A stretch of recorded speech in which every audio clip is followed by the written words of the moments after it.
അസ്സാം വലൈക്കും, നമസ്കാരം. 2 ദിവസം മുമ്പ് ഞാൻ പറഞ്ഞിരുന്നു നമ്മൾ എയർ ഇന്ത്യ എക്സ്പ്രസ്സിൽ നമ്മൾ എന്തിനാണ് പോകുന്നത്, നമ്മൾ എന്തിനാണ് പിന്നെയും സഹിക്കുന്നത് എന്നൊക്കെ പറഞ്ഞ് പിന്നെയും അതിനൊരു അവസാനം ഇപ്പോഴേന്നും ഉണ്ടാവുകയും എത്രയോ വർഷങ്ങളായി ഇത് തുടർന്നു കൊണ്ടുപോകുന്ന സംഭവമാണ്. അത് വീണ്ടും കൂടുതൽ രൂക്ഷമാക്കി കൊണ്ടുവരികയാണ് ഈ വിമാന കമ്പനികൾ.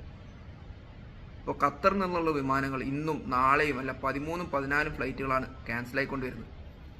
എന്തുകൊണ്ടാണ് ഇത് നമ്മൾ മലയാളികളോട് മാത്രം പ്രത്യേകിച്ചും ഇങ്ങനെ ചെയ്യുന്നത്? ഏറ്റവും കൂടുതൽ ഏവിയേഷൻ കമ്പനികൾ, ഈ ഫ്ലൈറ്റ് കമ്പനികൾക്ക് ഏറ്റവും കൂടുതൽ ലാഭം ഉണ്ടായി കൊടുക്കുന്നത് നമ്മൾ മലയാളികളാണ്. മുംബൈയിലേക്കുള്ള ഫ്ലൈറ്റും നമ്മളെ കേരളത്തിലേക്ക് ഫ്ലൈറ്റിൻ്റെ ഡിഫറൻസ് മാത്രം നോക്കിയാൽ മതി. നമുക്കറിയാം, ഫിലിപ്പീൻസിലേക്ക് പോകണമെങ്കിൽ 13 മണിക്കൂറാണ് ഫ്ലൈറ്റ് യാത്ര. ആ ഫിലിപ്പീൻസിലേക്ക് പോകാൻ വേണ്ടിയിട്ട് ഇവർ ചാർജ് ചെയ്യുന്നത് വെറും 3000 സംതിങ് ഖത്തർ റിയാലാണ്. 2 വേ 3000 സംതിങ്.